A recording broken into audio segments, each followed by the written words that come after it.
잘 지내셨나요? 네, 오늘은 사도행전 강의 32번째 시간입니다.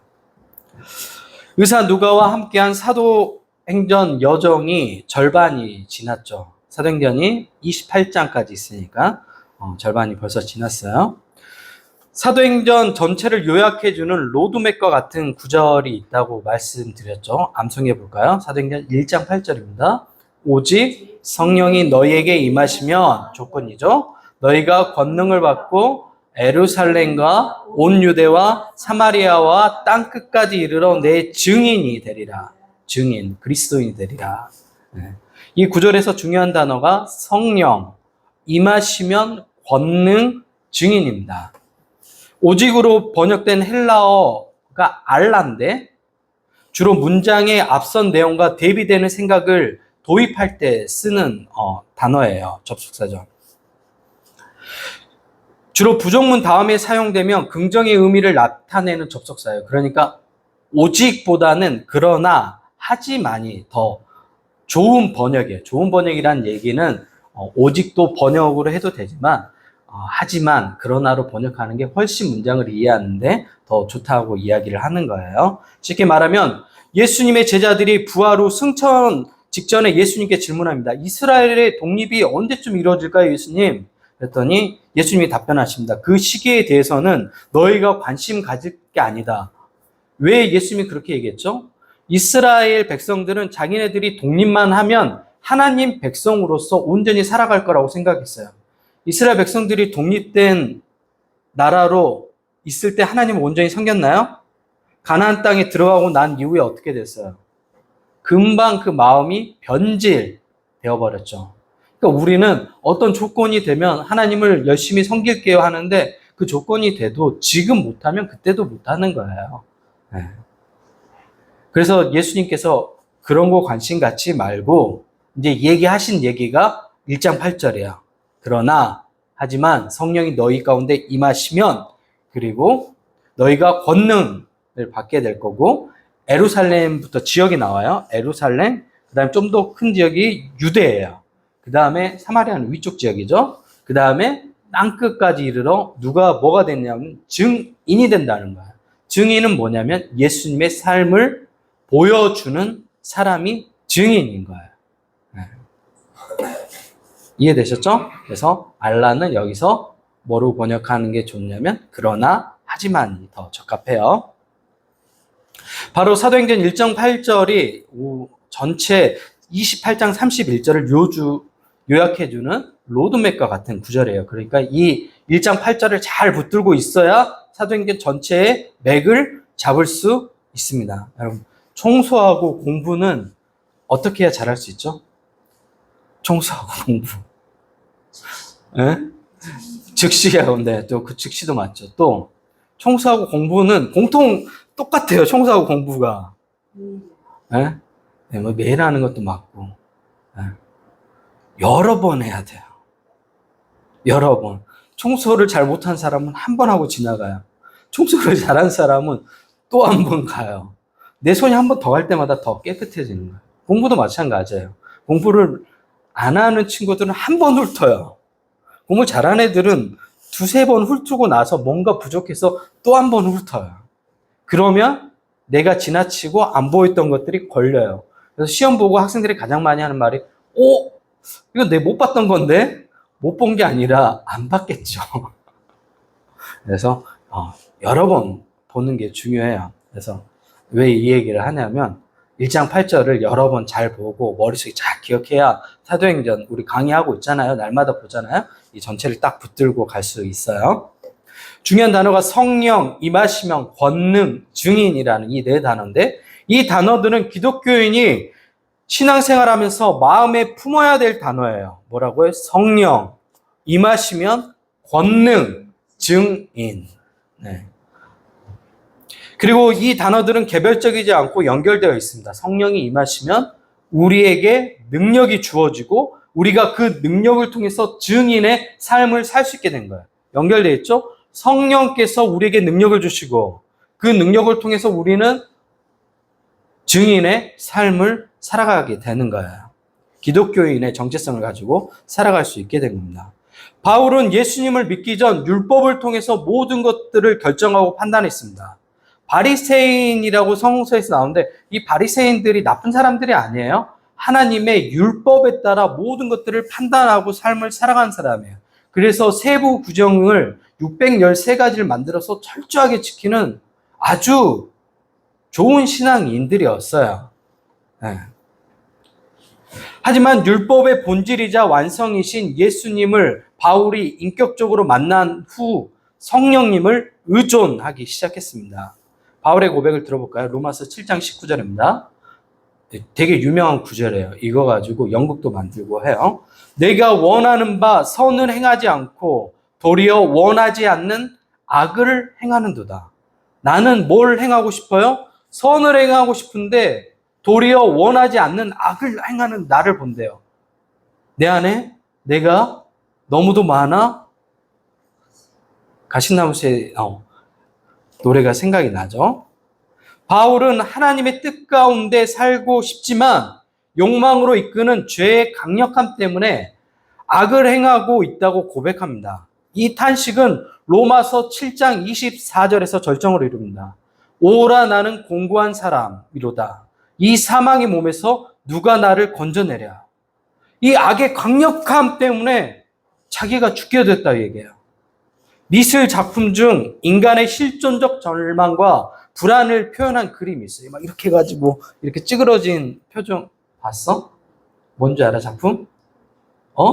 그쵸, 절규예요, 절규. 에드바르 뭉크의 작품의 절규예요, 절규. 한 사람이 양손에 귀를 막고 절규하는 표정, 이렇게 막 찌그러져 있고 하는 그림이에요. 네. 노르웨이 화가죠. 뭉크가 그린 그림인데 내면의 불안을 표현한 그림인 겁니다. 바울이 고백하는 내면의 상태가 마치 뭉크의 그림 같은 거야. 절규하고 있는 거야. 나는 이렇게 살고 싶지 않은데 왜 이렇게 되지? 하는 절규를 하는 거야. 오라 나는 공고한 사람이로다. 이 사망의 몸에서 누가 나를 건져내라. 뭉크의 그림하고 오버랩되죠. 하지만 여기서 끝났다면 위대한 영웅 바울은 탄생하지 않았을 것입니다. 바울은 이 절망의 상황에서 한 걸음 더 나아가죠. 로마서 8장 1절 2절입니다. 그러므로 이제 그리스도 예수 안에 있는 자에게 결코 정죄함이 없나니 이는 그리스도 예수 안에 있는 생명의 성령의 법이 죄와 사망의 법에서 너를 해방하였습니다. 어떤 얘기예요? 죄의 노예가 됐던 너희가 성령을 통해서 해방되었다고 얘기해요. 성령을 통해서 아까 얘기했죠. 성령이 우리에게 임하시면 바울의 표현 많이 하잖아요. 은혜 안에 거하면 우리가 죄를 이길 수 있게 되는 거야. 여러분 혈압은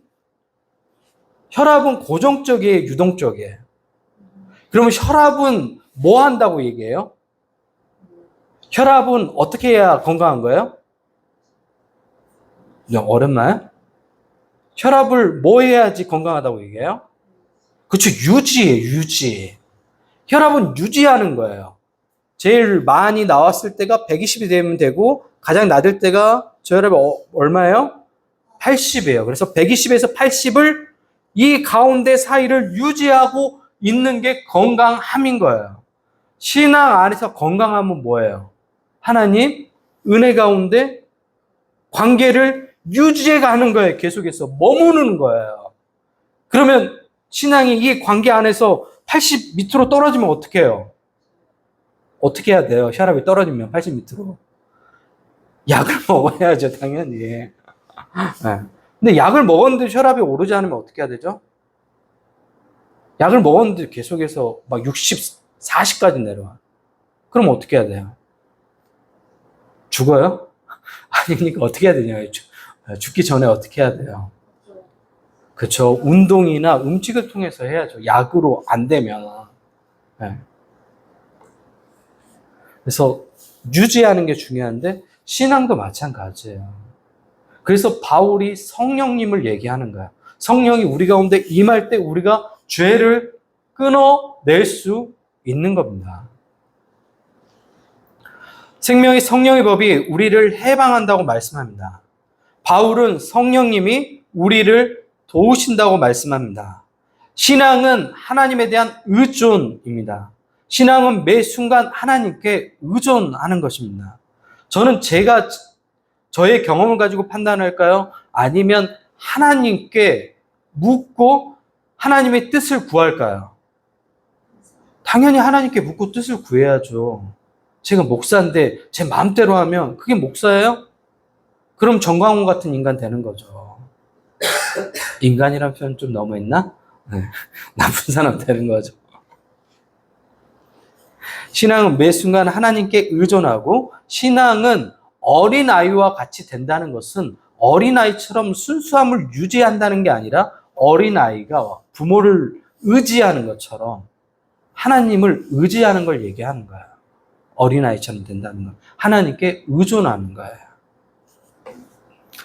중세가 끝나고 근대가 시작되면서, 근대는 누구로부터 시작됐다고 얘기했죠? 그렇죠. 데카르트라는 사람을 통해서 철학자 시작됐어요. 데카르트가 했던 유명한 명제가 있죠. 뭐예요? 유명한 말이죠. 데카르트가 했던 말. 예원아? 많이 나와, 시험에 나중에. 수능 때 예문으로도 나와. 나는 생각한다. 고로 존재한다. 생각하는 존재, 인간, 주체를 가져가기 시작했어요. 중세가 끝나고 근대가 시작되면서 생각하는 존재가 됐어요. 내 중심으로 독립했어요. 누구로부터? 하나님께로부터 독립했어요. 니체는 신의 죽음을 선언했어요. 그래서 더 이상 하나님의 자리에 하나님을 두지 말고 인간이 그 자리를 대체하고 인간이 신을 넘어서 초인으로 살아가자고 이야기합니다. 자유의지를 가지고 독립존재가 된 인간은 이 땅에서 유토피아를 건설할 수 있을 것이라고 믿었어요. 인간이 만든 과학은 하나님 없는 천국을 만들기에 아주 적합한 기술이고 수단이었습니다. 과학기술을 통해서 뭐가 발전했냐면 산업 생산량이 증대되기 시작했어요. 대표적인 게 증기기관을 통해서 산업혁명이 일어났잖아요. 그래서 생산량이 예전에 인간이 하는 노동할 때보다 10배 이상, 많게는 몇십 배가 수확이 걷어지는 거예요, 이제는 모든 인류가 풍요로운 삶을 살 수 있을 것이라고 사람들은 기대했습니다. 이제 인간은 하나님이 요구하는 공동의 선을 지킬 필요도 없어요. 하나님이 요구하는 공동의 선이 있잖아요. 그것도 이제 지킬 필요가 없어요. 왜? 인간이 하나님의 자리를 대체했잖아요. 인간이 모든 것을 독립적으로 결정하는 주체가 되었기 때문에 이제 그런 거 지킬 필요가 없는 거예요. 사람들은 진짜 자유를 누린다고 생각했습니다. 예전에는 하나님이 이야기한 뭐에 갇혀 있었어요? 말씀 안에 갇혀 있었는데 그 말씀에서 벗어난 거예요. 이제 자유인 거예요.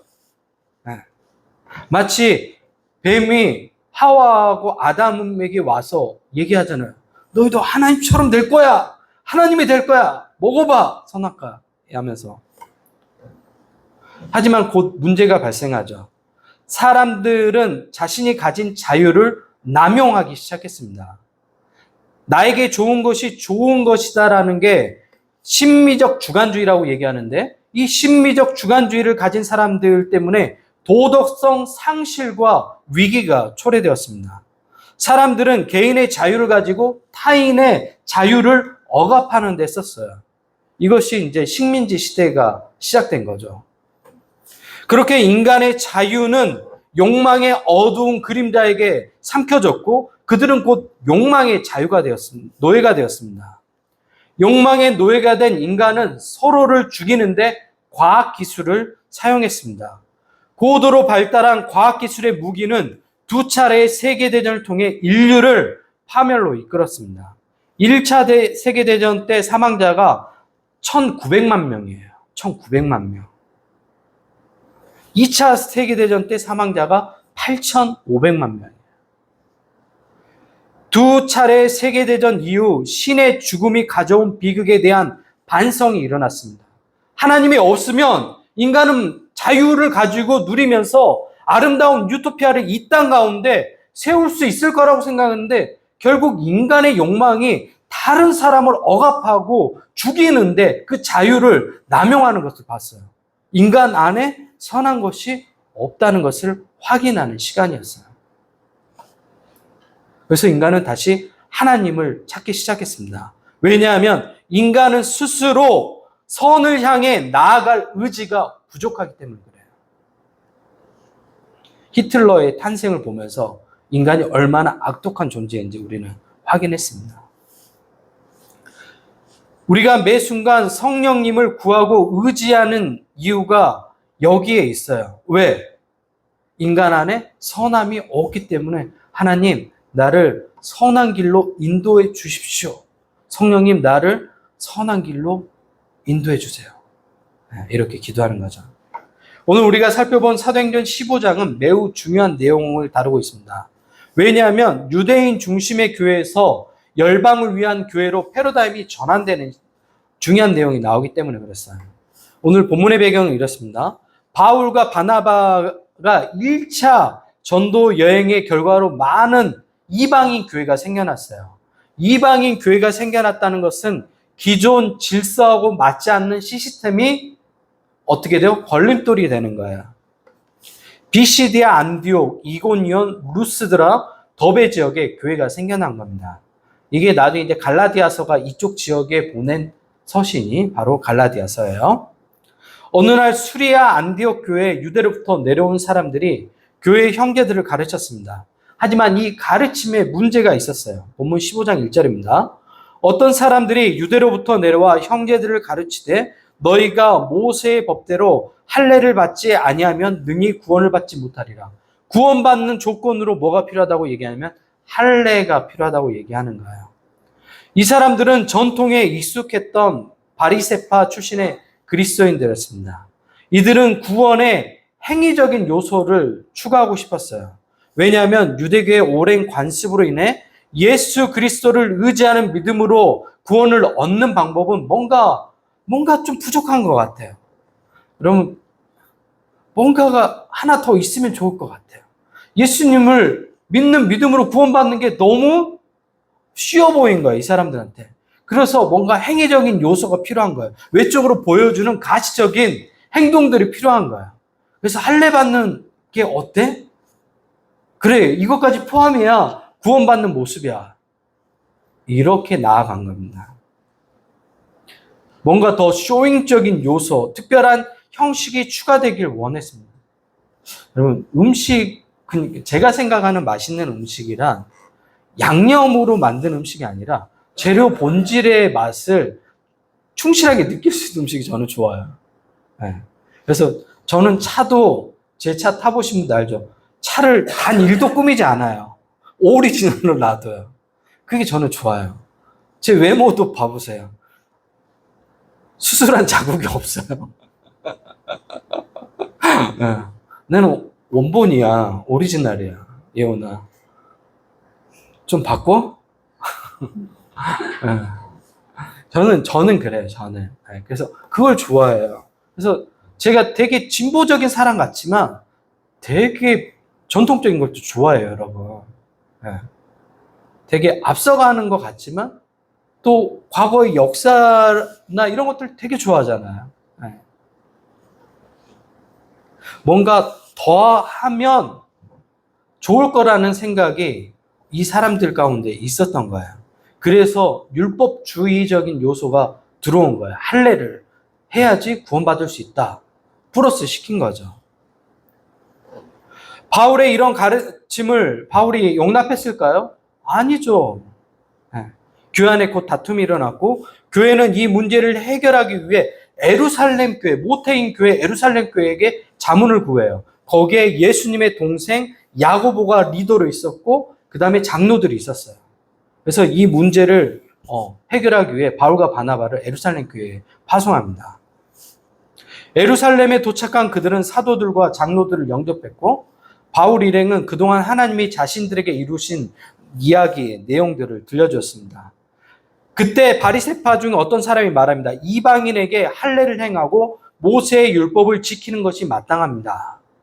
율법을 지키는 게 마땅하다고 얘기해요. 여러분, 율법을 지키는 거 당연하죠. 하지만 구원의 요소로서 율법을 지키는 게 필요하다고 얘기하는 건 다른 문제인 거야. 여러분, 제가 교회에서 또 그런 것들 많죠. 불필요한 내용들. 이런 것들을 해야 된다. 네. 구체적인 건 얘기하지 않을게요. 이제 사람들이 이렇게 얘기한 이유는 할례, 의실과 율법 모두 누가 주신 거예요? 하나님이 주신 거기 때문에 그래요. 근데 구원을 얻는 도구는 아니라는 거예요.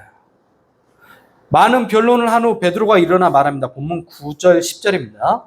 믿음으로 그들의 마음을 깨끗이 하사 그들이나 우리나 차별하지 아니하셨느니라. 그런데 지금 너희가 어찌하여 하나님을 시험하여 우리 조상과 우리도 능히 매지 못하던 멍에를 제자들 목에 두려느냐.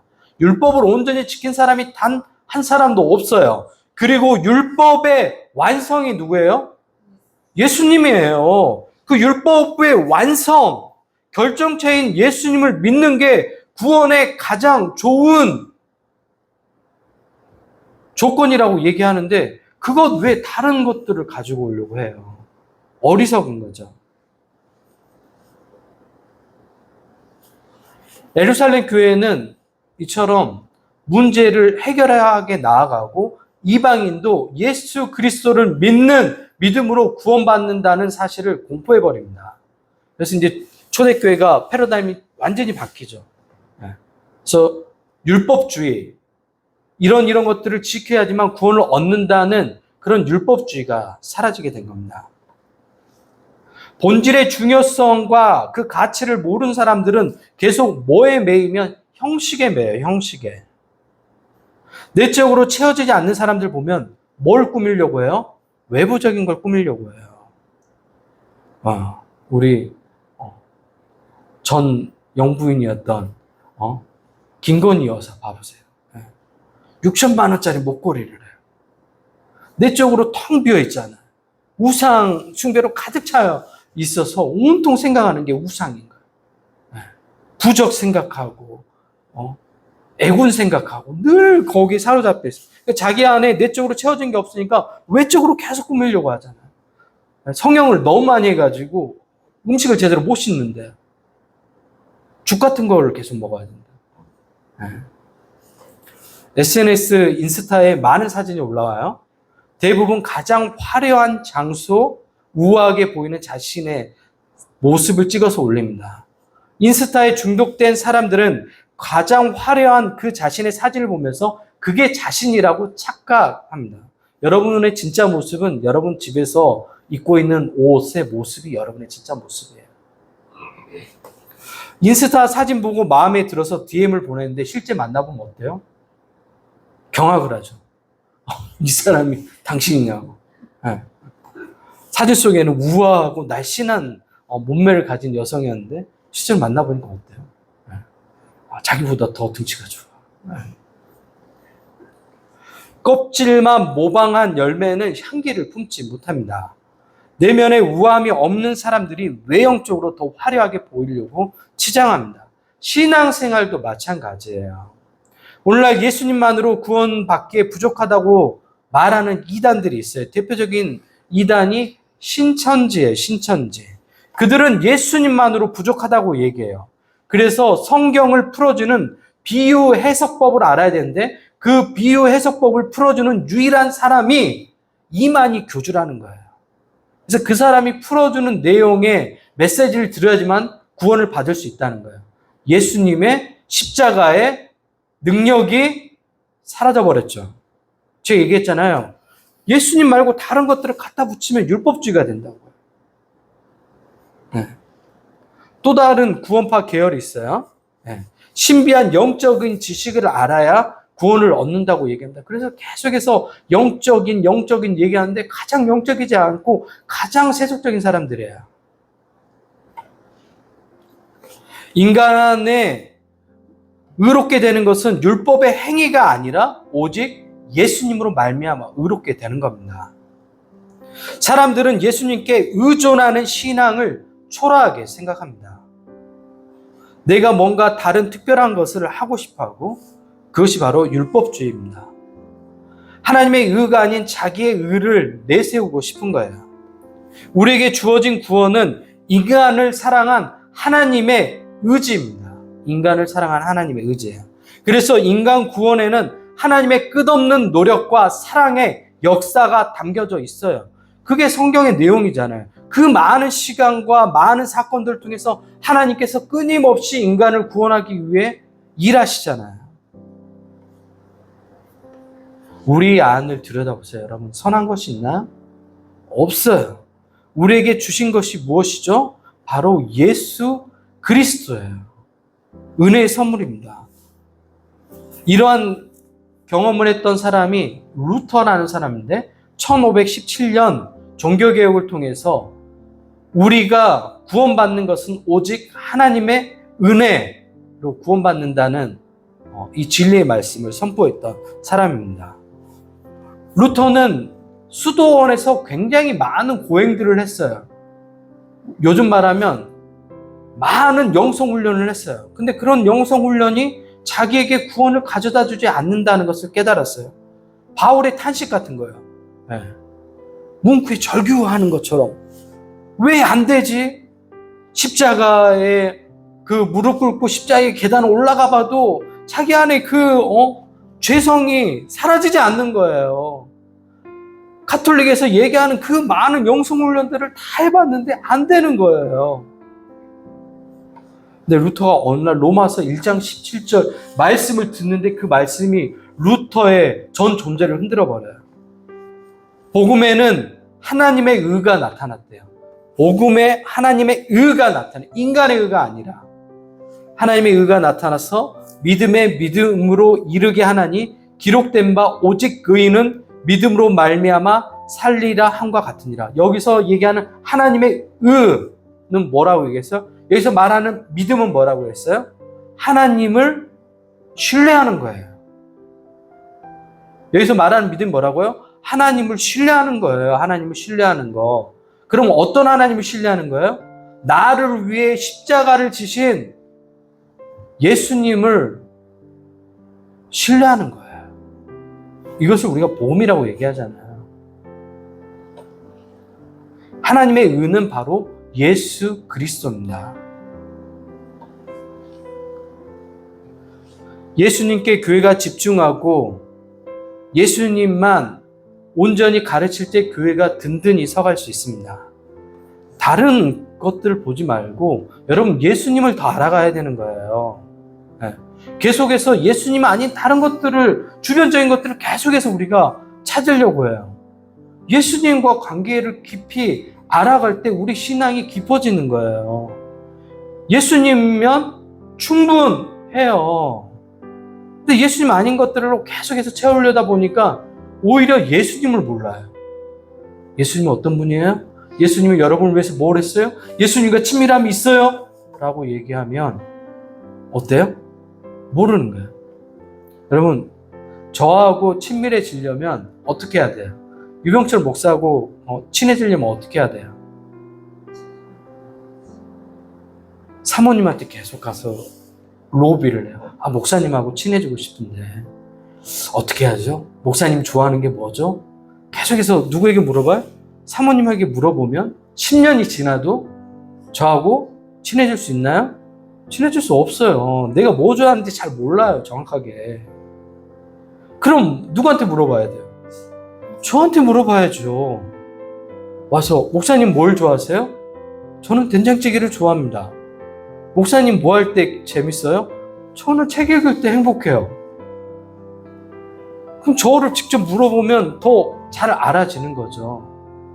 예수님과 직접적으로 관계하고 예수님과 친밀함을 누리고 할 때 우리의 신앙이 더 깊어지고 하는 건데 다른 주변적인 것들을 계속해서 쌓아요. 계속해서 100년에도 안 된다니까요. 그렇게 해서는 예수님을 더 알아가는 거예요. 예수님을 알아가는 가장 좋은 방법 뭐가 있어요? 성경 읽는 거죠. 성서 속에 예수님이 어떤 분인지 잘 묘사되어 있잖아요. 다 얘기해 주잖아요. 예수님이 좋아하는 거 뭔지, 예수님이 우리에게 원하는 거 뭔지, 예수님이 우리가 어떻게 살길 원하시는지, 예수님이 내가 어떨 때 가장 기뻐하시는지 다 나와 있어요. 그러면 뭘 해야 돼요? 성경 쓰기를 해야죠. 잘. 네, 그러면 더 잘 할 수 있게 되죠. 한 주 살아갈 때 형식적인 것들에 마음 빼앗기지 말고 치우치지 말고 본질을 잡으셔야 돼요. 네. 그 본질이 뭐라고요? 예수님입니다. 예수님 붙들고 한 주를 살아가는 여러분 모두가 되시기 바랍니다. 기도하겠습니다.